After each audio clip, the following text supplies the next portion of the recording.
Assalamualaikum warahmatullahi wabarakatuh. Alhamdulillah, apa kabar semua?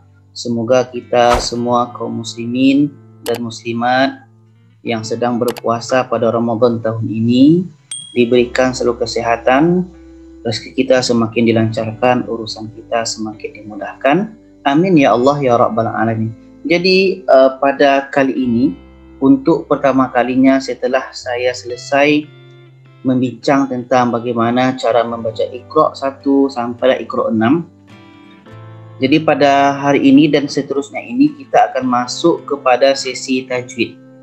Yang mana sesi tajwid ini saya akan perkenalkan dulu kepada apa saja yang mesti kita buat, apa saja yang mesti kita pahami dalam ilmu tajwid ini. Jadi berdasarkan kepada pengalaman yang telah saya alami selama ini, di luar sana masih banyak guru-guru yang hebat yang mengajarkan ilmu tajwid, sehingga banyak murid-murid yang telah pandai membaca Al-Quran. Jadi ibaratnya kita semakin banyak guru untuk rujukan, maka semakin banyak ilmu yang kita bisa pakai. Makin menarik ilmu kita karena kita merujuk kepada berbagai guru. Jadi ini berdasarkan kepada ilmu tajwid yang selalu saya gunakan kepada murid-murid saya atau kepada orang yang belajar Al-Quran, belajar ilmu tajwid dengan saya. Jadi ada beberapa langkah yang mesti kita lalui untuk ilmu tajwid ini sampailah mahir Al-Quran. Di sini saya akan menggunakan Zoom. Jadi di sini langkah pertama yang harus kita lakukan dalam membaca Al-Quran daripada pertama kali kita belajar, yang pertama adalah kita mengenal huruf. Di sini saya minta maaf, saya menggunakan menulis ini dengan mouse.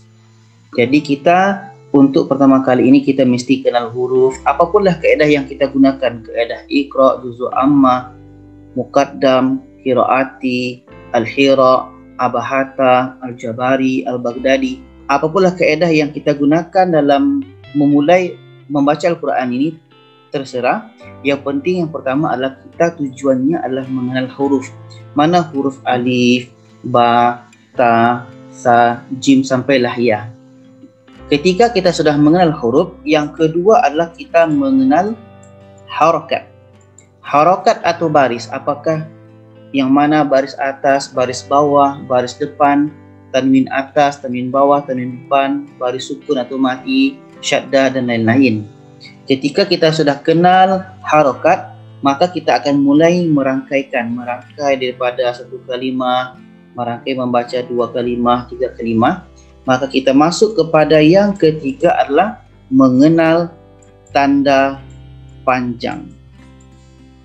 Kenapa di sini saya tidak memasukkan tajuk atau judul mat? Karena mat ini bagi saya adalah terlalu luas, dengan mat wajib mutasilnya, dengan mat jaiz munfasilnya, mat arid sukun, mat silah, dan sampailah mat lazim. Nanti terlalu bingung, nanti takut orang tu yang baru belajar Al-Quran ini jadi down, jadi patah semangat. Jadi di sini saya akan memperkenalkan namanya tanda panjang, yang mana daripada tanda panjang ini kita akan lebih mudah daripada mat ini. Jadi di sini lebih kepada simbol. Bagaimana cara tanda panjang ini, kita akan masuk kepada video-video yang akan datang. Dan yang keempat adalah ketika kita sudah mahir tanda panjang, kita akan belajar mengenal qalqalah. Qalqalah ya.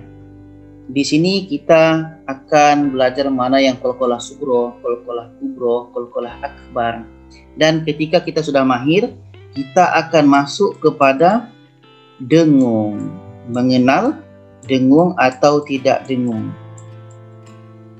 Jadi dengung untuk tidak dengung ini nanti ada pembahagiannya kepada nun syadda, mim syadda, ada tajuk atau judul, nun mati atau tanwin yang di dalamnya ada izhar, halqi, iqlab, ikhfa, hakiki dan lain-lain. Dan juga nanti di dalamnya ada tajuk, mim mati, mim sakinah, ada izhar syafawi, ikhfa syafawi dan lain-lain. Nah, di sini kita akan bahas dalam tajuk atau judul dengung. Dan yang keenam di sini, ini 6 ya, 6. Yang keenam barulah kita masuk kepada mat. Ya, disinilah kita fungsinya nanti belajar mat.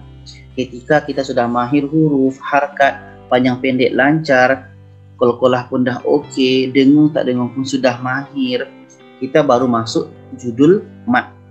Kita baru kenal nanti, oh yang panjang ini rupanya mat.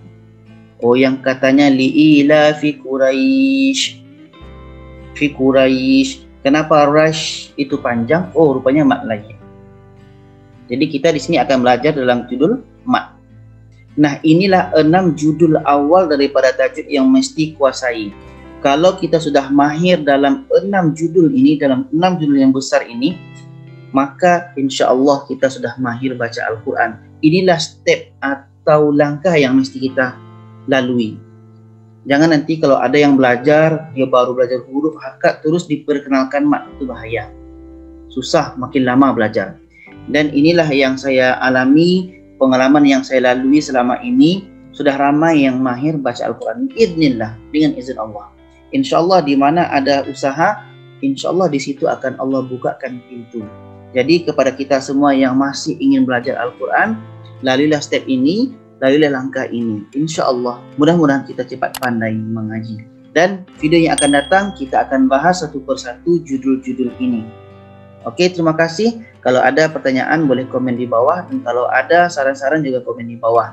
Kalau ada yang ingin bergabung dalam grup Telegram juga ada, saya siapkan di deskripsi. Terima kasih kepada sahabat semua dan jumpa lagi pada video yang akan datang. Terima kasih. Dan jangan lupa share ini kepada yang lainnya supaya lebih ramai yang tahu. Wassalamualaikum warahmatullahi wabarakatuh.